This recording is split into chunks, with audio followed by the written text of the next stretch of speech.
पृथ्वी news, नवा ध्यास नवे पर्व। कोयना धरणाची वॉटर सेंच्युरी, 100 टीएमसी पाणीसाठा पूर्ण।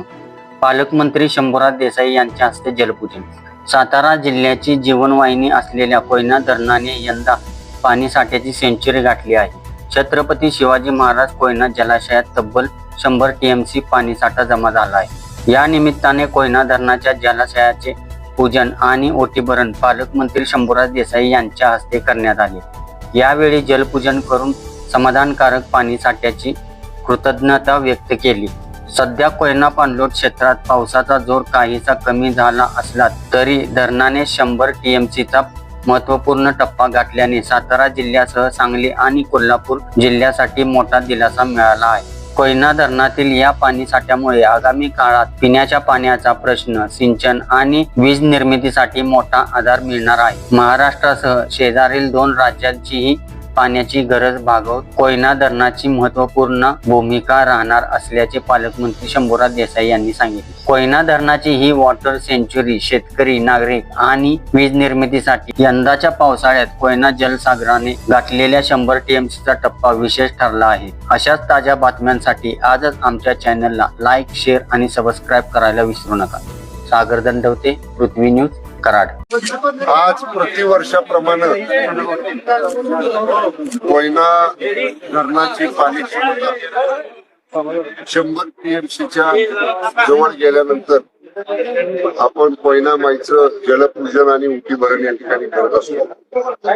आज सर्व पदाधिकारी, सरकारी अधिकारी, स्थानिक ग्रामस्थ यांच्या उपस्थितीमध्ये या ठिकाणी आपण कोयना माईचं जलपूजन आणि उटीभरण केलेलं आहे। 100 टीएमसी पाणीसाठा आज पूर्ण झालेला आहे। आपली पूर्ण क्षमता 105 टीएमसी ची आहे, परंतु साधारणतः 100 टीएमसी पाणी झाल्यानंतर येवा बघू धरणात येणाऱ्या पाण्याचा येवा वॉटर लेवल, पाण्याची पातळी आपण मेंटेन करण्याचा प्रयत्न धरण व्यवस्थापन या ठिकाणी करत असते। आज या वर्षी तसं पाहिलं तर 2 महिन्यापूर्वी, 1.5 महिन्यापूर्वी थोडी चिंतेची परिस्थिती होती, कारण आतापर्यंतची सगळ्यात कमी पाणी पातळी केवळ 7 टीएमसी पाणी कोयना धरणामध्ये होतं। आतापर्यंत एवढं खाली पाणी कधीच गेलं नव्हतं आणि पण निसर्गानं साथ दिली आणि पाऊस चांगला मागच्या महिन्या 1.25 महिन्यामध्ये आला आणि आज 100 टीएमसी पाणी साठा आपल्या कोयना धरणामध्ये झालेला आहे।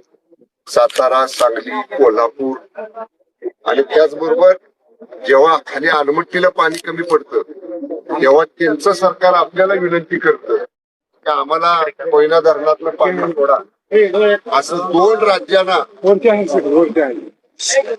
2 राज्यांची शेतीची, पाण्याची, औद्योगिकरणाची तहान भागवणार ही कोयना धरण आहे, ही कोयना माई आहे। आणि त्यामुळं दरवर्षी कोयना माईची कृपा पूर्ण जिल्ह्यावर, पाटण तालुक्यावर राहावी अशी आम्ही मनोभावे प्रार्थना करत असतो।